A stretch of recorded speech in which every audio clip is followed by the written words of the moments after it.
위선이라는 제목 가지고 오늘 하나님의 은혜 나누기를 원합니다. 몇 주 전에도 제가 말씀드렸었는데요. 한 3, 4주 전 설교 때 말씀드린 것 같은데요. 저희 집에는 요새 거북이를 한 마리 키우고 있습니다. 아이들이 하도 강아지를 사달라고 졸라대서 강아지를 키울 자신은 도저히 나지를 않고 중간에 타협을 본 동물이 거북이였다라고 제가 말씀드렸었죠. 제가 거북이 얼마라고 그랬는데 얼마 주고 샀는지 기억하시는 분 있으세요? 거북이는 얼마? 40불 맞아요. 거북이는 40불, 어항은 300불 주고 샀어요. 배보다 배꼽이 더 큰 거죠. 주인공이 거북이인데 거북이는 40불, 어항은 300불. 이건 마치 어떤 이야기랑 똑같냐면 오토바이 1000불 주고 샀는데 헬멧을 3000불 주고 산 거랑 똑같은 거예요. 뭔가 앞뒤가 바뀌어도 한참 바뀐 거죠. 어쨌든 이렇게 아이들 성화에 못 이겨서 귀여운 거북이를 한 마리 샀는데요. 요즘 이 녀석 키우면서 참 쉽지가 않습니다. 어항에 저는 물만 받아주면 자기가 알아서 크고 놀 줄 알았는데 이게 어항 물을 주기적으로 갈아줘야 되는 게 보통 일이 아니더라고요. 어항 밖에서 겉으로 보기에는 물이 상당히 깨끗해 보입니다. 그런데 일주일이 지나서 물을 갈아줘야 되는 시기가 되면 이제 물을 빼는 호스를 어항 안으로 집어넣는단 말이죠. 제가 유튜브에서 거북이 키우는 사람들 이야기를 보니까 어항에 물을 갈 때 물 빼는 호스를 이렇게 집어넣으면 바닥에 깔려있는 자갈들을 이렇게 뭐라 그럴까요? 막 비비면서 물을 빼라는 거예요. 그래서 배운 대로 해야지 하고 그 자갈에 호스를 갖다 대는 순간 어떤 일이 벌어졌을까요? 자갈 사이사이에 끼어있는 이물질들이 확 하고 올라오더라고요. 그래서 몇 번만 긁어대니까 분명히 깨끗했던 물이었는데 그 어항 속의 물이 순식간에 초록색깔 이물질로 확 번져버린 아주 더러운 물로 변해버렸습니다. 제가 그저께도 이 거북이 어항물을 빼주는데요. 이 거북이, 저희 집 거북이 이름이 드림이가 졌는데 느림이에요. 그래서 느림이 좀 깨끗한 집에서 살게 해줘야지 이제 날짜가 돼서 물을 갈아주는데 그날도 호스로 물을 싹 빼내고 막 긁어대면서 빼내고 더러운 물들을 싹 빼낸 뒤에 새로운 물을 받아줬습니다. 물을 받아주고 혹시나 해서 한 번 더 긁어봤더니 이물질이 나올까요? 안 나올까요? 또 그대로 나오는 거예요. 이거 한 번만 해서는 안 되겠구나. 그래서 또 물을 싹 뺐습니다. 또 새 물을 받았어요. 그리고 또 비벼봤더니 또 나와요. 이게 거북이의 배설물과 거북이 사료가 녹아가지고 떨어진 그런 이물질들이 얼마나 많은지 총 5번을 넣었다 뺐다를 반복하면서 마지막 5번쯤 물을 받으니까 그때서야 이물질들이 아예 안 나오지는 않고 덜 나오면서 좀 깨끗한 물로 변하더라고요. 제가 맨날 그런 거북이 물 갈아주는 일을 하면서 가끔은 그런 얘기합니다. 강아지 키우는 게 날 뻔했다. 그런 얘기하면 강아지 키우는 분들은 절대 아니라고, 목사님 절대 아니에요. 강아지랑은 이거 비교도 안 됩니다라는 하시는 말씀을 듣고 신뢰하면서 그냥 그러려니 계속 거북이 잘 키우고 있습니다. 겉으로 볼 때는 물이 아무런 문제도 없어 보였단 말이죠. 그냥 그대로 둬도 문제없이 깨끗해 보였습니다. 그런데 시간이 되었기 때문에 물을 갈아주려고 하자 가라앉아 있는 자갈들을 몇 번 흔드니까 이물질들, 자갈들 사이에 끼어있던 아주 더러운 이물질들이 올라오더란 말이죠. 어항 뚜껑을 통해서 코를 갖다 대도 좋지 않은 냄새가 납니다. 곁에서 보는 저는 전혀 알지 못하던 상황이죠. 어항 바깥에서 보면 알 수 없는 상황이에요. 그런데 그 물이 순간 이 사이사이 속에 이물질들이 끼어있고 아주 더러운 물이라는 걸 가장 잘 아는 존재는 누구일까요? 어항 속에 사는 거북이가 제일 잘 알겠죠. 헤엄치면서 다니다 보면 여기도 들어온 게 있네, 저기도 들어온 게 있네 하고 어항 속 군데군데 아주 더럽구만 하면서 거북이는 수영치고 헤엄치고 다녔을 것입니다. 그래서 우리 집 큰아이가 물을 갈아줄 때마다 말합니다. 아빠, 거북이 너무 불쌍해. 느림이 너무 불쌍해. 이렇게 더러운 물 속에서 며칠간을 산 거잖아. 너무 불쌍한 것 같아? 라는 이야기를 자주 합니다. 저는 이 느림이의 어항물을 갈아줄 때마다 생각을 합니다. 참 이 모습이 내 마음속 같다라는 생각을 많이 해요. 우리의 마음속은 여러 감정들의 쓰레기통이 되어져서 감정의 이물질들이 가득 차 있고, 때로는 우울한 마음이 들기도 하고 실망되는 마음이 들기도 하고, 또 살다 보니까 세상 속에서 욕심내고 살기도 하고 욕망을 가지고 살고 잘못된 생각들, 죄악된 생각들로 가득 차서 살아가는 나의 내면이 존재한단 말이죠. 이런 나의 내면 상태를 가장 잘 아는 사람은 누구예요? 우리 자신은 이런 내면 상태를 너무나 잘 알고 있습니다.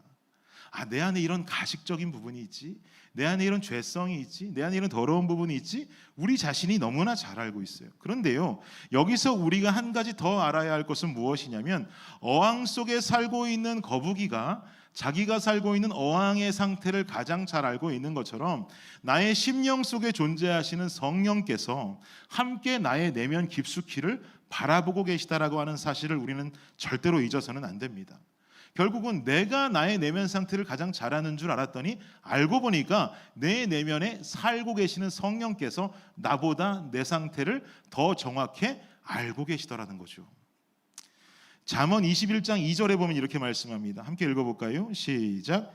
사람의 행위가 자기 보기에는 모두 정직하여도 여호와는 마음을 감찰하시느니라. 아멘. 주님께서 우리 마음속에서 나의 내면을 감찰하신단 말이에요. 내면 세계의 질서와 영적 성장이라고 하는 유명한 기독교 서적이 있습니다. 굉장히 오래전에 출판되어진 기독교 명서인데요, 이 책의 저자인 고든 맥도날드라고 하는 분이 말하기를, 인간의 외면은 공적인 영역이다라고 말합니다. 이게 무슨 말이냐? 공적인 영역, 누구에게나 눈으로 보여져야 하는 영역이라는 거죠. 공적인 영역이기 때문에 인간은 누가 나 자신을 보아도 적절한 모습을 유지하기 위해서 노력하고 만들어내는 외면을 갖출 수 있더라는 거예요. 다 동의하실 거라고 생각합니다. 그런데 중요한 건 이 고든 맥도날드가 말하기를, 인간의 내면, 우리 인간의 내면은 사실 영적 영역이라는 거예요. 저는 이 말에 굉장히 동의했습니다. 우리의 이 내면은요, 생각의 영역이고 마음의 영역이기 때문에 이 내면을 다스릴 수 있는 것은 내 행위의 공적 영역이 아닌 바로 영적 영역이 되어야 한다는 거예요. 그래서 사람들은 자기 자신의 마음을 다스린다고, 어떤 사람들은 명상도 하고 어떤 사람들은 요가도 하면서 살아가지만, 이것이 표면적으로 도움이 될 수 있을지는 모르나 근본적으로 내 마음을 다스리고 고치는 해결책이 되지 않는다는 것은 우리 모두가 다 잘 알고 있는 사실입니다. 요한복음 14장 27절을 보면 이렇게 말씀하는데요, 우리 함께 한번 읽어보겠습니다. 시작. 평안을 너희에게 끼치노니 곧 나의 평안을 너희에게 주노라. 내가 너희에게 주는 것은 세상이 주는 것과 같이 아니하니라. 너희는 마음에 근심하지도 말고 두려워하지도 말라. 아멘. 영적 영역이라고 말하는 내 마음을 평안으로 다스릴 분은 오직 우리 주 하나님뿐인 줄을 믿습니다. 그분이 주시는 평안은 세상의 것과 같아요? 다르다고 말하고 있죠. 명상하고 요가하고 하면서 마음을 수련하고 하는 모든 일련의 행위들이 주는 표면적인 해결과는 다르단 말입니다. 하나님 주시는 평안이야말로 우리 마음을 근본적으로 다스리는 해결책이 될 수 있다는 사실이죠. 오늘 본문을 한번 살펴보겠습니다. 사도행전 5장 1절 말씀 함께 한번 보겠습니다. 읽을게요. 시작. 아나니아라 하는 사람이 그의 아내 삽비라와 더불어 소유를 팔아. 사도행전의 초반부는 오순절 성령 강림 사건으로 세워진 초대교회가 어떻게 세워져 가는지 그 성장 이야기를 담고 있습니다. 여기서 새롭게 등장하는 한 부부가 나오는데요, 바로 아나니아와 삽비라라고 하는 부부예요. 초대교회 성장 이야기 속에 자신의 이름이 거론된다는 것은 무한한 영광이죠. 그러나 이름의 거론이 좋은 일로 되는 것인지 혹은 나쁜 일로 되는 것인지는 큰 차이를 보이게 될 것입니다. 우리는 이 사건의 결말을 아주 잘 알고 있기 때문에 이 부부의 이름이 안타깝게도 좋지 않은 일로 거론되고 있다는 것을 알고 있죠. 요즘 제 인생에 가장 많이 웃고 가장 많이 행복하고 보람을 느끼는 시간이 언제냐면요, 우리 블레싱 성도들과 함께 할 때입니다. 이 거짓말 하나도 보태지 않고 제 진심이에요. 지난 추수감사절에 모여서 함께 교제하고 윷놀이하고 배꼽이 빠지게 웃고 하면서 너무나 행복했고요. 또 저희 집에서 매주 금요일에 모여서 함께 우리 블레싱 키즈들 리허설하고 저녁 먹고 하는 그 시간들이 저한테는 얼마나 행복한 시간이 되는지 모릅니다. 그리고 또 추수감사절 그날 모여서 함께 2024년도 함께 일하실 조직들을 발표하는데도 어느 한 분 저에게 와서 저는 이거 못합니다라고 부정적인 말씀하시는 분 한 분도 안 계셨어요. 그것도 얼마나 감사하고 기뻤는지 모릅니다.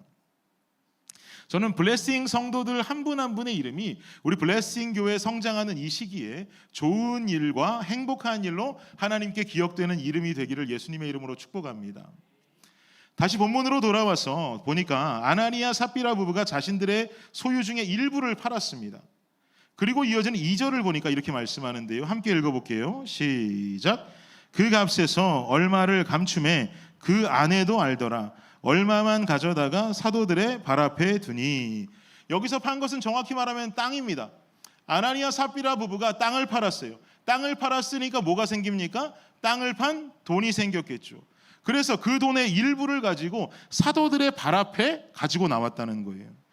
다시 말해서 초대교회의 어려운 교인들을 위해서 헌금했단 말입니다. 그런데 2절 상반절을 보니까 뭐라고 설명하냐면 그 값에서 얼마를 감추었다라고 기록한단 말이죠. 이 표현이 생각해보면 굉장히 재미난 표현이에요. 상식적으로 봤을 때 자신의 소유의 땅을 팔았습니다. 엄연히 자기 돈을 받았어요. 그럼 그 돈을 사도들 앞에 가지고 나왔다는 것은 가지고 나와도 되고 안 나와도 되는 거예요. 그죠? 근데 그 돈의 일부를 가지고 나왔다는 것은 이 아나니아 삽비라 부부가 소유물을 판 돈 중에 일부를 사도들 앞에 드렸다라고 표현을 해야 맞는데 2절 앞을 보니까 얼마를 감췄다라고 표현했단 말이죠. 뭔가 좀 이상한단 말이에요. 여기서 감추었다라고 해석되는 부분을 헬라어 원문으로 보니까요, 노스피조마이라고 하는 단어가 사용되는데 이 단어가 사실 성경에서 많이 등장하는 단어가 아니에요. 희귀한 단어입니다. 노스피조마이, 그 뜻이 뭐냐면요, 횡령하다라는 뜻입니다. 횡령하다. 횡령이라는 말이 뭐예요, 여러분? 돈의 주인은 따로 있는데 주인 아닌 자가 그 돈을 가져간 것을 횡령이라고 말하죠. 왜 이런 단어가 여기에서 사용되냔 말이에요.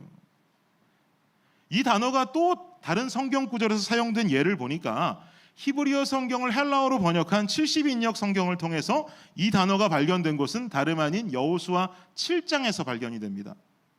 여호수아 7장에 어떤 이야기가 나오냐면 여러분 잘 아시는 아간의 이야기가 나와요. 가나안에 입성한 이스라엘 백성들은요, 첫 번째 성으로 만난 곳이 여리고였어요. 여리고를 이해할 수 없는 하나님의 기적으로 무너뜨려 버렸죠. 그런데 하나님께서 명령하시기를 여리고에서 나온 모든 전리품 중에 단 한 가지도 취할 수 없다고 그랬어요. 그건 하나님의 것이라 그랬습니다. 절대로 아무것도 가지고 나오지 말라 그랬어요. 그런데 아간이라고 하는 사람이 이런 하나님의 명령을 지키지를 않고 이 전리품 중에 일부를 가지고 나온 거예요.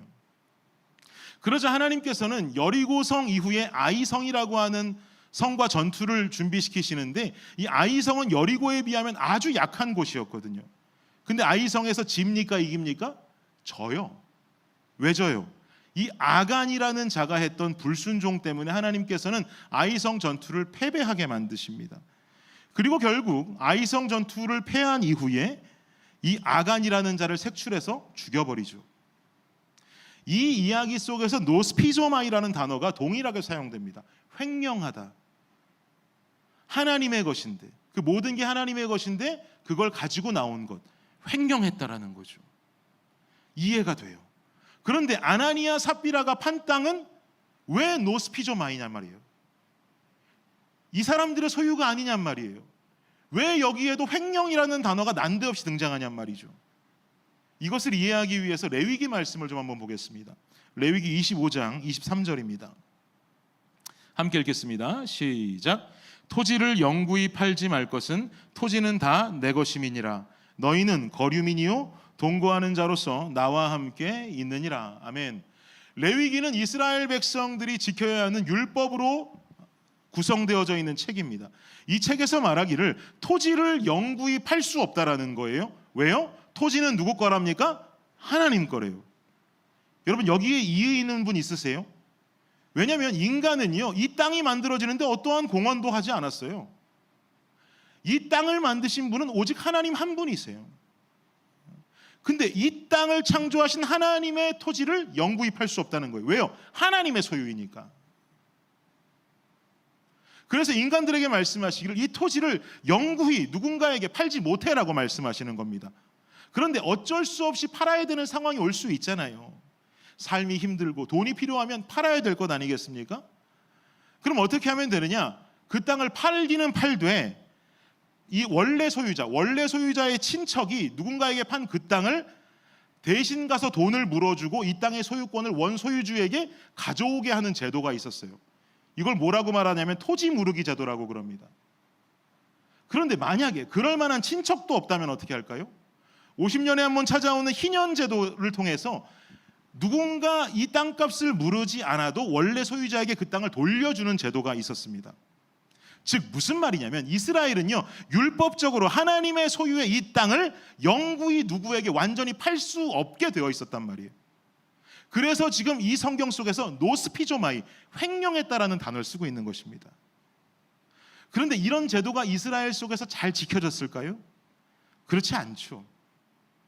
세월이 지나고 시간이 지나고 생각이 변하는데 어떻게 이 구시대적인 율법을 가지고 이건 하나님 땅이니까 돈 받고 팔 수 없어, 팔아서는 안 돼, 어떻게 지키고 살 수 있냔 말이죠. 당연히 이 땅의 소유주는 그 소유주가 되고 인간이 되고 땅을 팔면 돈을 받고 그 돈도 자기 것이 되는, 지금 현대사회와 똑같은 풍토가 이스라엘 백성들의 삶 속에도 동일하게 있었단 말이죠. 시간이 흐르고 시대가 변화되어지면서 생겨진 일반적인 시대적 흐름이라고 여겨질 수 있는 상황이었어요. 그래서 그 땅 팔아서 일부를 가지고 주님 앞에 가지고 나와도 누구도 손가락질할 사람은 없어요. 근데 문제는 뭐냐? 누구나 다 이 시대적인 흐름을 따르고 누구나 다 이 문화를 따라가고 하나님의 소유된 것이 아니라고 생각하고 자기 소유라고 생각하면서 땅을 매매하고 자기 배부르기 바쁜 그때에 어떤 한 사람이 이 시대적 흐름을 따르지 않고 하나님의 율법을 따르던 사람이 존재했더라는 거예요. 누구냐? 4장에 나옵니다. 4장 말미에 등장하는데요, 36절 37절 보십시오. 읽겠습니다. 시작. 구브로에서 난 레위족 사람이 있으니 이름은 요셉이라. 사도들이 일컬어 바나바라. 번역하면 위로의 아들이라 하니 그가 밭이 있음에 팔아 그 값을 가지고 사도들의 발 앞에 두니라. 그 주인공이 누구냐면 요셉이라고 하는 사람입니다. 요셉이라고 하는 사람에게는 바나바라고 하는 별명이 있었어요. 위로의 아들이라는 뜻의 별명이었습니다. 보통 여러분 성경에서 누군가에게 별명이 부여된다는 것의 의미가 뭔지 아십니까? 그 사람을 존경한다라는 표시예요. 그 사람을 존경한다라는 표시로 그 사람에게 별명을 부여합니다. 즉 이 바나바라고 하는 사람은 성경을 통해서 당시 초대교회에 상당한 존경을 받은 인물로 소개가 되고 있는 거예요. 이 사람도 동일하게 자기 소유를 팔았습니다. 그러나 이 사람의 행동에 있어서 성경은 노스피조마이라는 단어를 사용하지 않아요. 영어 성경만 봐도 그는 소유의 땅을 팔았고 그 돈을 사도들의 발 앞에 내려놓았다라고 기록하고 있습니다. 즉 자기가 그 땅 판 돈을 모두 사도들 앞에 가지고 나왔다는 거예요. 땅은 하나님의 소유물이기 때문에 그 소유를 판 돈으로 초대교회의 성도들을 구제하고 돕기 위해서 금액을 내어놓았단 말입니다. 그리고는 바로 즉각적으로 이어지는 뉴스가 아나니아 삽비라 뉴스가 5장에 나오는 거예요. 여러분, 아나니아와 삽비라는 왜 자기들 소유의 땅을 판 것이고 판 돈의 일부를 가지고 나온 걸까요? 그냥 자기가 다 가지면 되죠. 왜 일부를 가지고 사도들 발 앞에 나온 것일까요? 뭘 원한 거예요? 별명을 원한 겁니다. 바나바라 불리우는 요셉이 되기 원했던 거예요. 초대교회에 존경을 받기를 원했고 스팟라이트를 받기를 원했고 사람들에게 박수 받기를 원했어요. 화려해지길 원했어요. 별명을 얻기 원한 거예요. 무슨 의미인지 아시겠습니까? 존경받고 싶었단 말이죠. 바나바라 불리우는 요셉처럼 되고 싶은 거예요. 그래서 아나니아 삽비라 부부의 공적인 영역은 땅을 팔아서 사도들 앞에 가지고 나오는 마치 구제하고 사랑하는 마음으로 포장을 했지만 실상 그들의 영적인 영역, 내면은 자신들도 바나바가 되고 싶은 마음, 자신들도 존경받고 싶고 자신들도 초대교회의 리더가 되고 싶은, 시작부터 섬김의 고리가 잘못 끼워져 들어간 마음속에 세상적인 욕망이 들어가 있었다라는 것입니다. 여러분, 교회는 하나님의 사랑을 밖으로 전하는 거예요. 세상의 것, 세상의 잘못된 것을 교회로 가지고 들어오는 게 아니고요. 반대가 된 것입니다. 문제죠. 본문 3절을 보십시오. 베드로가 이르되 아나니아야 어찌하여 사단이 네 마음에 가득하여 네가 성령을 속이고 땅값 얼마를 감추었느냐. 베드로가 말하는 겁니다. 아나니아야 아나니아야, 사단이 네 마음에 가득해서 너 성령을 속였구나. 네 영적 영역이 되는 너의 내면은 존경받고 싶고 인정받고 싶고 높아지고 싶고 화려해지고 싶은 마음을 가진 채로 너의 외면은 위장하고 있다라고 하는 것이죠. 이걸 뭐라 그래요? 이게 바로 위선입니다. 위선. 성경에서 나타나는 위선의 죄는요, 그냥 가볍게 지나칠 죄악이 아니에요. 위선은 중죄입니다. 인간이니까 그럴 수 있지 않은 생각을 가질지 모르지만 성경에 나오는 바리새인들, 사두개인들의 모습만 생각해봐도 이 사람들이 저지르고 있는 죄요? 딴 거 없어요. 바리새인, 사두개인들 위선이에요. 위선. 거룩한 척하길 원하고 말씀대로 사는 것처럼 보이길 원하고 보이기는 대단한 신앙인처럼 보이고 종교 지도자처럼 보이지만 그 내면은 썩어 들어가고 있던 그들의 모습, 이게 위선입니다. 그러니까 예수님께서 뭐라 그러세요? 회칠한 무덤 같다 그러고 양의 얼굴은 가진 일이라고 그러고 심지어 독사의 새끼들이라고 그러죠. 이처럼 우리 안에 있는 위선적인 모습은 하나님께서 자녀들에게 원치 않으시는, 우리가 반드시 버려야 되는 모습인 줄을 믿습니다.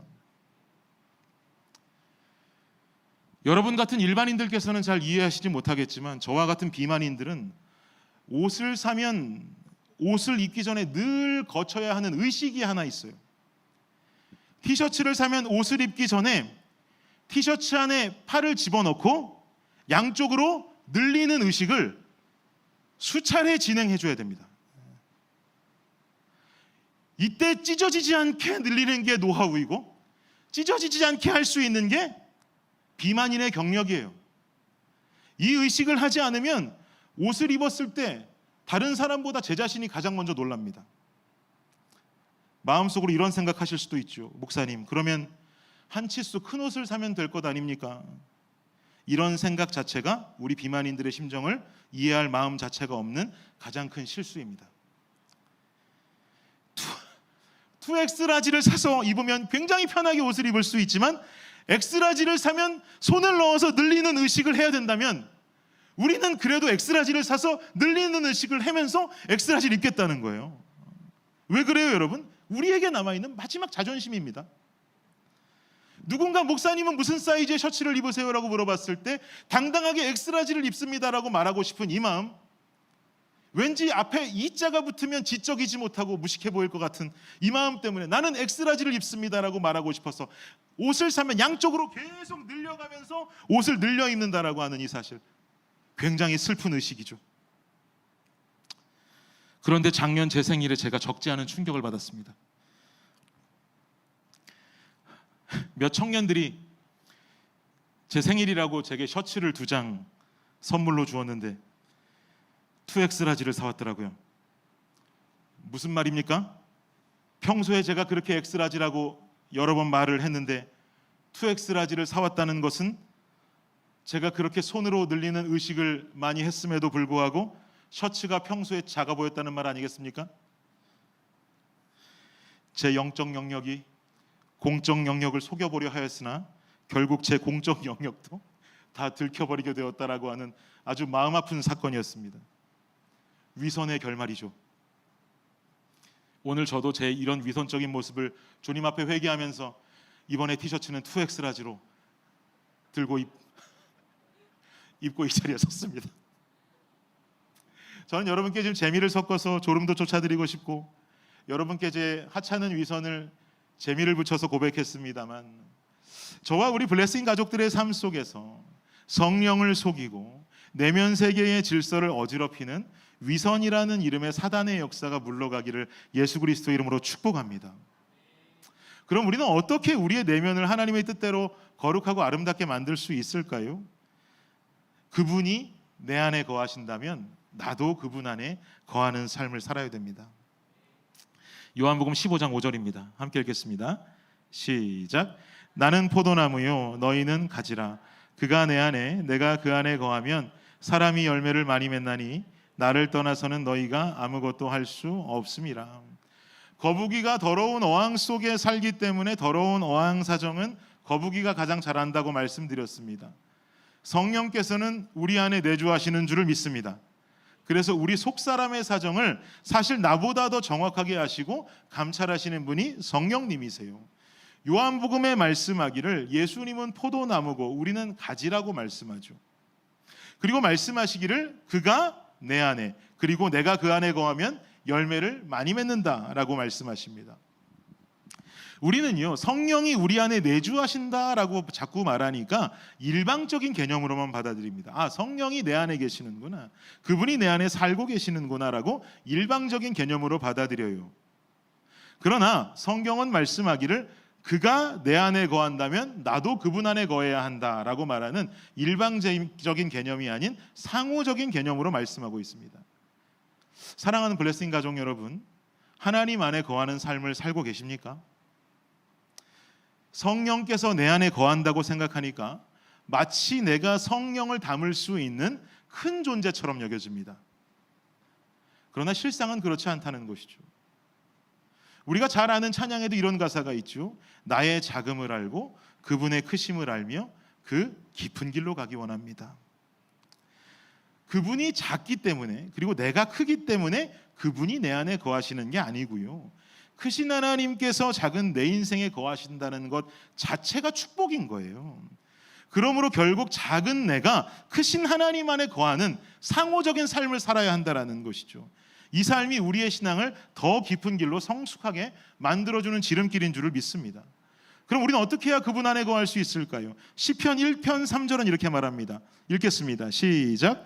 그는 시냇가에 심은 나무가 철을 따라 열매를 맺으며 그 잎사귀가 마르지 아니함 같으니 그가 하는 모든 일이 다 형통하리로다. 아멘. 우리는 시냇가에 심기운 나무가 되어야 할 줄 믿습니다. 나무의 성장 비결은 뭡니까? 꾸준한 물의 공급이에요. 그래야 잎사귀가 마르지 않는답니다. 메마른 땅에 심겨진 나무는요 멀리서 물을 길러다 옮겨와서 물을 공급해 주어야 하지만 시냇가에 심기운 나무는요 물을 옮겨올 필요가 없어요. 자동으로 물을 공급받을 수 있습니다. 물을 공급받으려고 노력하지 않아도 물이 들어와요. 시냇가에 심겨져 있으니까요.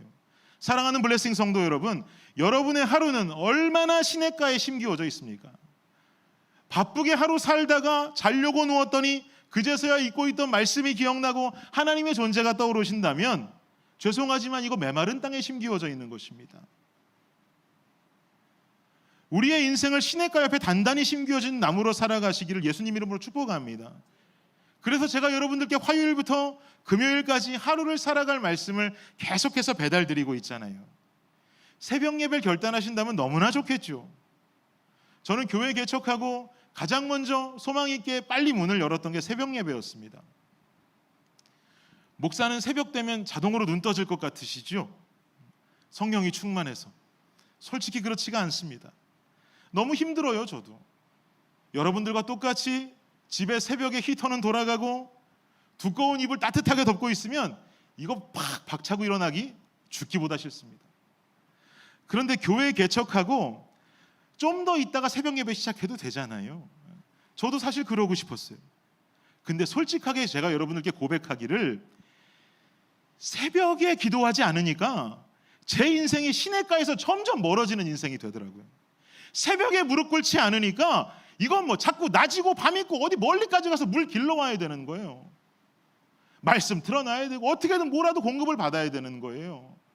그러다 보니 시냇가가 멀어지면서 자꾸 제가 영적으로 메말라져감을 느낍니다. 목사도 이런데 성도님들은 어떠실까? 그러고 이러다가 우리 블레싱 교회는 어떻게 되는 걸까? 덜컥 무서운 마음이 들어서 하루빨리 새벽 예배 오픈해 버렸어요. 개척교회 목사님들 간증 들어보니까 새벽 예배에 아무도 성도님들 안 와서 혼자 울면서 설교하다 집에 간 개척교회 목사님들 그렇게 많다고 간증 때 제가 들어서 저도 각오 단단히 하고 시작했는데 아직 그런 날 하루도 없었습니다. 늘상 나오시는 감사한 성도님들과 함께 말씀을 나누고 함께 기도하는 뜨거운 시간을 가지고 있어요. 근데 여러분 모두가 다 새벽 예배 나오실 수 없겠죠. 스케줄이 안 되고 출근 시간도 안 맞으셔서 못 나오실 수 있죠. 그래서 제가 새벽에 전한 말씀을 녹음해서 매일 유튜브에 올려드리고 있어요. 새벽 예배 못 나오시는 분들이 시냇가에 심기울 수 있는 중요한 방법을 알려드립니다. 구독, 좋아요, 알림 설정. 매일매일 배달 가는데 초인종 누르는데 몰라요. 구독을 안 해놔서. 초인종을 누르면 왔구나 라고 하면서 말씀 받고 그래 오늘 하루도 시냇가 옆에 살아야지. 괜히 이거 안 듣고 있다가 낮에 딴 데 멀리 가가지고 물 길러 오는 삶은 살지 말아야지 라는 마음을 가지고 말씀 묵상 꼭 여러분들 묵상하시고 은혜 받으시면서 하루 시작하기를 축복합니다. 혹시나 구독 어딘지 모르겠습니다 하시는 분들은 지나가다 저를 붙잡던지 청년들을 붙잡던지 하셔서라도 꼭 유튜브를 구독하셔서 말씀으로 시작할 수 있는 하루가 되기를 간절히 원해요. 우리 블레싱 성도들 숫자가 애들 빼고 한 30명 정도 된다 그러는데요. 말씀 묵상 조회수가 20회가 잘 안 넘어갑니다. 가끔 다른 교회 성도님들 만나면 저한테 말씀 받고 은혜 받으셨다 그래요. 이게 무슨 뜻입니까? 그나마 그 20회 중에도 다른 교회 성도님들이 본 조회수가 있다는 것이죠. 저는 우리 블레싱 교회 성도님들이 보셨으면 좋겠어요. 자꾸 이러시면 저 삐집니다. B형이 삐지면 답도 없습니다. 함께 말씀 듣고 시냇가 옆에서 하루를 시작하고 그리고 또 하루를 살다가 부족하시면 꼭 김준일 목사 말씀 안 들으면 어떻습니까? 은혜로운 목사님 말씀 틀어놓고 시냇가 근처에서 아멘 아멘 하면서 살아갈 수 있는 여러분의 하루가 되시기를 예수님의 이름으로 축복합니다. 말씀과 기도의 시간으로 자꾸 내 삶을 노출시키십시오. 시냇가 가까이로 자꾸 나와야 됩니다. 메마른 땅에 자꾸 물 길러 오겠다고 고집 피우지 마시고 얼른 시냇가로 나와야 됩니다. 그러면 작은 내가 크신 그분 안에 거하게 될 줄 믿습니다. 더러운 내면이 변화될 줄 믿습니다. 위선을 벗은 성숙한 믿음의 사람이 될 것을 예수님 이름으로 축복합니다. 결론을 맺겠습니다. 제가 한 2주 전인가요? 새벽 예배를 가려고 운전을 하려고 이렇게 집문을 열고 나왔는데 안개가 굉장히 자욱하게 껴있는 거예요. 그날따라 안개가 굉장히 셌습니다. 그래서 차를 운전하고 가면서도 조심히 이렇게 골목길을 나오는데 안개가 너무나 자욱하니까 혹시나 내가 못 보는 것이 있을까? 혹시 어디서 사슴이라도 튀어나오면 어떡하지? 하는 불안한 마음 가지고 운전을 조심스럽게 하면서 나오다가 큰 길로 이렇게 진입을 하려고 악셀레이터를 딱 밟는 순간 갑자기 제 차 앞에 사람이 하나 딱 서 있는 거예요. 제가 얼마나 깜짝 놀랐는지 모릅니다. 야, 이거 내가 조심한다고 조심했는데 여기 사람이 서 있었네. 큰일 날 뻔했네. 사고 날 뻔했네. 저 사람 괜히 새벽에 봉변당할 뻔했다. 조용히 산책하면서 운동하고 계신 분이셨어요. 그리고는 놀란 마음을 뒤로하고 막 운전을 하면서 새벽 예배를 향해서 오는데 하나님 마음속에 그런 은혜를 주시더라고요. 내 삶 속에도 주님이라는 존재가 안개 속에 가리워져서 잘 주님 찾지 못하고 주님의 존재를 인식하지 못하며 살고 있는 것은 아닐까? 아이고 주님 여기 계셨네요. 아 깜빡 몰랐습니다. 안개가 너무 자욱해서 몰랐어요. 주님 계속해서 주님을 지나치고 인식하지 못하고 사는 삶을 살아가고 있지는 않은가? 그러면서 새벽 예배로 향하는 발걸음이 마음속이 굉장히 평안으로 가벼워졌습니다. 그래 얼른 가서 주님 만나야겠다. 얼른 가서 주님 앞에 무릎 꿇어야겠다. 그래야 안개가 거치겠다라는 생각이 들었어요. 성령께서는 늘 우리와 함께 계십니다. 우리 안에 살고 계세요. 내 안을 다 들여다보시고 내 안을 감찰하신다는 것은 꿰뚫어보고 계시다는 말씀이에요. 우리 인생 속에서요, 우리 안에 늘 내주하고 계신 그 성령을 그냥 지나쳐가는 것은 나일 뿐이지 그분은 결코 나를 지나치신 적이 없으세요. 내 안은 냄새나고 더러운 감정의 찌꺼기와 욕심과 욕망으로 가득 찬 위선의 내면이에요. 그 모습은 제가 너무나도 제일 잘 알아요. 그런데 그 안에서 살고 계시면서 나를 나보다 더 잘 알고 계시는 주님의 존재를 까먹고 살았어요. 이렇게 더러운 생각 가지고 사는 것, 이렇게 욕심 있는 생각 가지고 사는 것, 이런 죄된 생각 가지고 사는 것, 야 이거 나는 알고 있지, 나는 알고 있지, 야 얼른 정신 차려야지, 나만 알고 있는 줄 알았는데 아니라는 거예요. 준이라 내가 여기 너 살고 있는데 내가 너보다 좀 더 알고 있는 것 같은데. 그럼에도 불구하고 그 안에 살고 계신 주님은 생각지도 못하고 계속해서 지나쳐가고 계속해서 외면하고 지나가고 있습니다. 왜요? 그분의 존재를 인식하지 못하니까요. 신경 쓰지 않았거든요. 그러니 내 안을 감찰하시는 주님의 눈길과 만져주고 싶으신 손길을 깨달을 수가 없는 거죠. 이제 우리는 매일같이 쉽게 지나쳐버림에도 불구하고 끊임없이 내 안에서 내 이름을 부르고 기다리시는 성령께도 시선을 돌려야 할 줄 믿습니다. 우리 하나님 속도 없으시죠? 맨날 지나쳐 다니면서 바라보지 못했던 그 시선을 주님께로 돌리니까 속도 없는 하나님은 환하게 웃으시면서 기다렸어 주님아, 기다렸어. 사랑하는 아들아, 내가 얼마나 너를 기다렸는지 몰라. 고마워. 주님은 우리를 반겨주시고 안아주세요. 나의 영적인 내면의 변화의 시작은 여기서부터 변화하는 것입니다.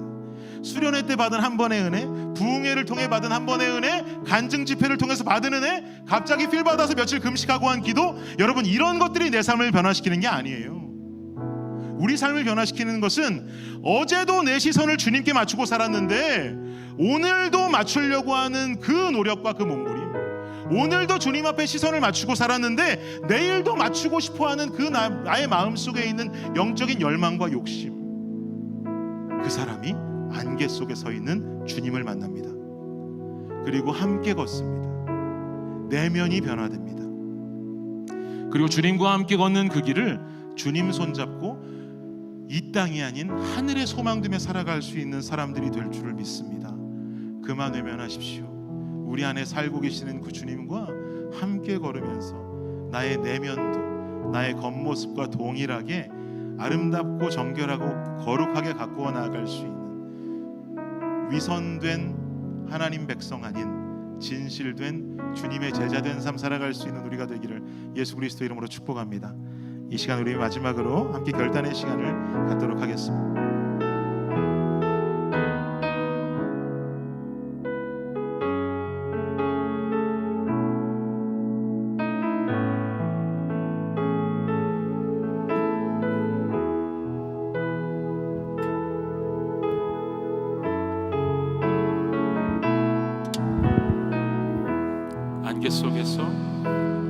안개 속에서 주님을 보내 아무도 없을 것 같던 그곳에서 손 내미셔서 나를 붙드네 길 잃고 쓰러져 가던 그곳에서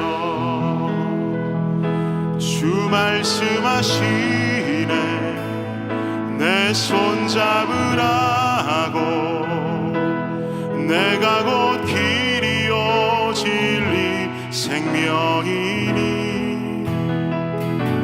나 그 길을 보내 주 예비하신 곳 다른 길로 돌아서지 않으리 예수의 길 예수의 길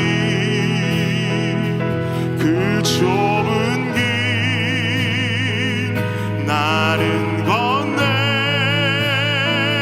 주 손잡고 그 무엇도 두렵지 않네 주님 주신 약속 내게 있으니 세상의 길 그 험한 길 승리하네 성령으로 그 무엇도 바라지 않네 저 하늘에 내 소망 있으리. 처음부터 다시 찬양합니다. 안개 속에서 주님을 보내 아무도 없을 것 같던 그곳에서 손 내미셔서 나를 붙드네 길 잃고 쓰러져 가던 그곳에서 주 말씀하시네 내 손 잡으라고 내가 곧 길이요 진리 생명이니 아멘 나 그 길을 보내 주 예비하신 곳 다른 길로 돌아서지 않으리 아멘 예수의 길 그 좁은 길 나는 건네 주 손잡고 그 무엇도 두렵지 않네 주님 주신 약속 내게 있으니 세상의 길 그 험한 길 승리하네 성령으로 그 무엇도 바라지 않네 저 하늘에 내 소망 있으니 예수의 길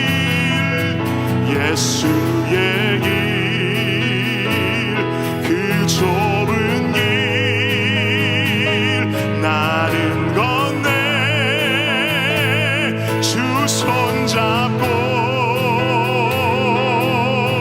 그 무엇도 두렵지 않네 주님 주신 약속 내게 있으니 세상의 길 그 험한 길 승리하네 성령으로 그 무엇도 바라지 않네 저 하늘에 내 소망 우리 다시 한번 고백합니다. 예수의 길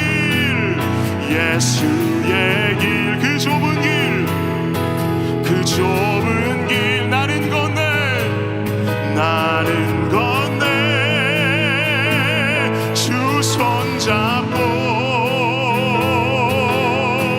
그 무엇도 두렵지 않네 주님 주신 약속 내게 있으니 세상의 길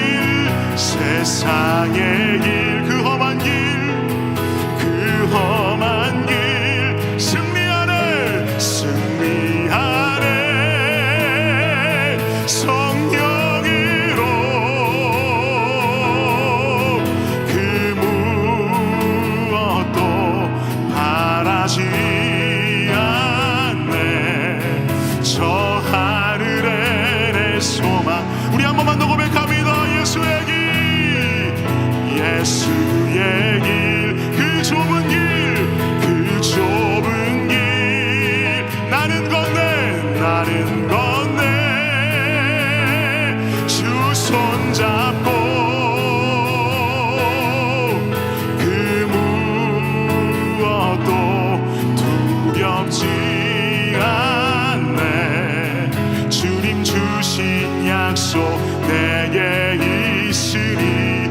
세상의 길 세상의 길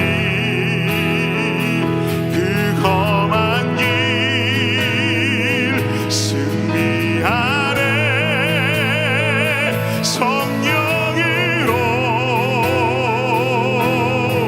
그 무엇도 바라지 않네 저 하늘에 내 소망 있으리